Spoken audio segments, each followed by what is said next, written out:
जगन्नाथ क्रीडा संकुल हे नाव, त्यानंतर हे हायमास. एका हायमाससाठी कारण मी काल गुगलला सर्च केलं, मिनिमम 15 लाख रुपये खर्च येतो. 4 हायमासचे 60 लाख रुपये. त्यानंतर बदलापूरमध्ये स्क्वेअर फूटचे भाव पाहिले तर ते गगनाला भिडलेत. कारण बदलापूरला जवळ एक्सप्रेस वे जातो, त्यानंतर आपण पाहतोय बदलापूर सध्या बदलते. अशा परिस्थितीमध्ये या भरपूर या सुविधा असलेलं हे मैदान आपण पाहतोय. म्हणून तर आम्ही कौतुक करतोय मयूर दादा आणि प्रतिनिधी त्या मयूर ग्रुपचं. ते मात्र खरोखर वाखाणण्याजोगे आहे. कारण 21व्या दाफलकावरती एका षटकाची सांगता होते. दमदार सुरुवात केली, बिनबाद दमदार सुरुवात. सर, आपण ज्या पद्धतीनं लाईट्स बद्दल बोलत आहात, 92 फोकस आपल्याला पाहायला मिळतात आणि त्यामधले 8 रिप्लेस करण्यात आले या सीझनसाठी आणि त्यासाठी देखील 3 लाख रुपये खर्च आहे फक्त 8च फोकसचा.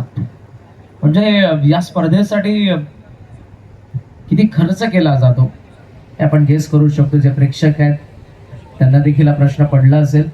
दरवर्षी आयोजन आणि प्रत्येक पर्वामध्ये नाविन्यपूर्ण गोष्टी घेऊन मयूर ग्रुप आपल्या समोर आदरणीय मयूरदादा पिसेकर आणि प्रतीकदादा पिसेकर आणि ऑल टीम त्यांची स्वर्गीय जगन्नाथ स्मृती चषक 2026 8वं पर्व आहे. पुन्हा एकदा इव्हिनिंग सेशन मध्ये सर्वांचं स्वागत आहे. सेकंड राऊंडला आपण सुरुवात केली आहे. कार्तिक 11 12-13 गावदेवी नागाव त्यांचा अगेन्स्ट जवळमान टायगर. सेकंड ओव्हर मध्ये आलेत प्रेम पाटील. फिरवला आता बॉलला मात्र खेचून मारलाय.